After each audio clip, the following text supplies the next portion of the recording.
আমার নাম আকবর, আমি মানি আল্লাহকে। আমার নাম দুর্গা, আমি মানে ভগবানকে।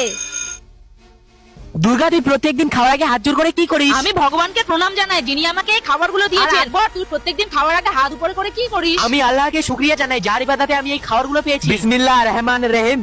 কিন্তু আমার মা বলে ভগবান সবার থেকে বড়, উনি সবাইকে এই খাবারগুলো দেন। না, আমার আব্বু বলেন আল্লাহ সবার থেকে বড়, আল্লাহ সবাইকে শুকরিয়া দান করেন। না, ভগবান সবার থেকে বড়। বন্ধুরা, তোমরা আল্লাহকে মানলে আমাদের চ্যানেলটিকে সাবস্ক্রাইব করো, আর ভগবানকে মানলে ভিডিওটিতে লাইক করো, লাইক করো, সাবস্ক্রাইব ওই করো। তোরা like ঝগড়া করো। করিস না, ম্যামের থেকে শুনে নেই কে বড়। হ্যাঁ ঠিক বলেছি। বলেছি। ম্যাম, আপনি বলুন তো সবার থেকে কে বড়, আমার ভগবান না আকবরের আল্লাহ? আচ্ছা দুর্গা, তুই বলতো এর মধ্যে কি আছে? জল। আর আকবর, তুই বলতো এর মধ্যে কি আছে?